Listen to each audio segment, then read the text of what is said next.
Andrew Joseph Keith here to talk about the ear. So listen up. Lend me your ears.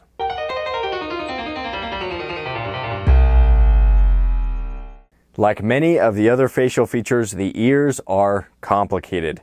But if you're aware of certain forms and features to look for, it can make sculpting the ear much easier.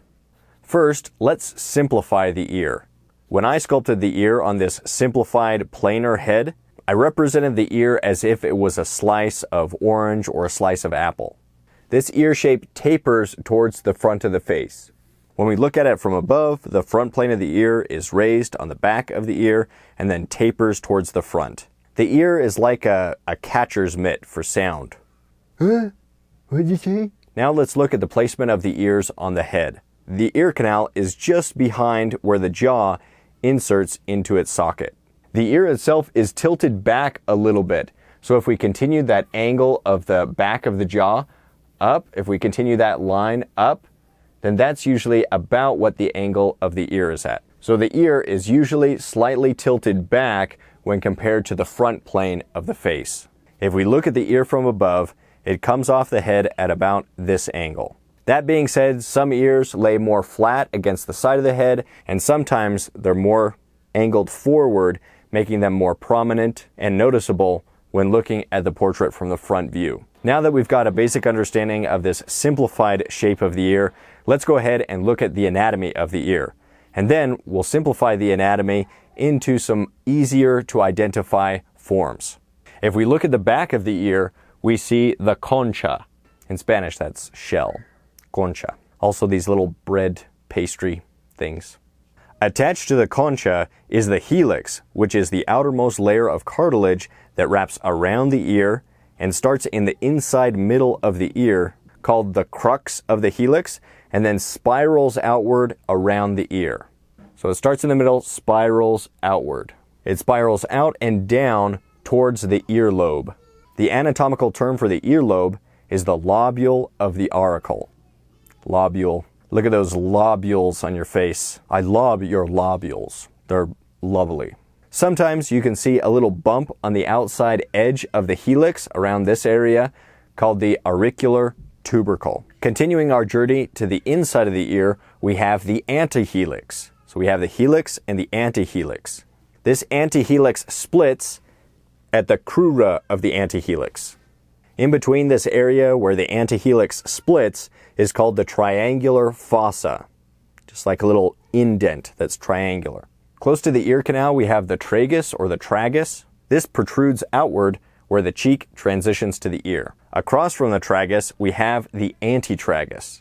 And in between them is the intertragic notch. This is also commonly referred to as the ear notch. This is a common area that sculptors like to use when measuring the points of the head. So they'll measure from the ear notch to the center of the chin, to the middle of the nose, the tip of the nose, to the forehead, to the hairline, and then they'll measure the distance between those and get a basic understanding of the measurements of the face. Okay, that was intense, a lot of anatomical terms, but you don't have to remember the names of all these complex anatomical forms to recognize the forms themselves, but if you do learn the names, you're not likely to forget these features when you're sculpting the ear. All you have to remember when it comes to the ear is question mark, why you?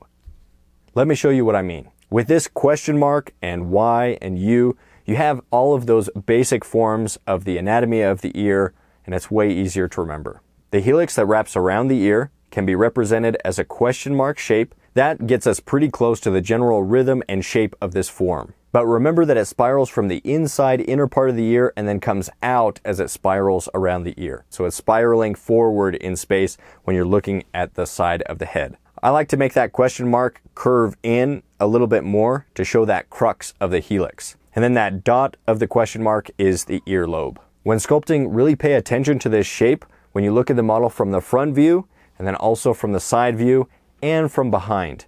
For example, my ears are a little bit more pointed, like elf ears, like they were squished or something, but most people's are more rounded.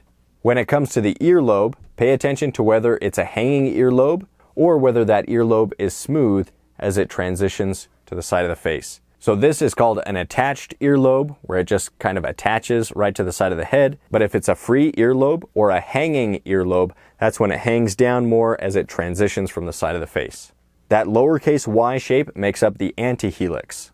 This starts at the antitragus and then curves around the inside edge of that big question mark and then tucks into the form, splitting into those two heads of the Y at the crura of the antihelix. Again, between that tragus and the antitragus is that U shape or that V shape, and pay attention to the angle of this U compared to the angle of the ear. Usually it's tilted. When representing the ear, pay attention to how the forms flow into one another. For example, in some areas, the helix and the antihelix will have a sharp transition, like a sharp corner or a sharp edge. And in other areas, that transition is soft, very soft, and then in some areas, it's kind of swooping. The subtlety of how these forms fit into each other, how they come together, that's what makes the difference between a masterful sculpture and one that looks amateur.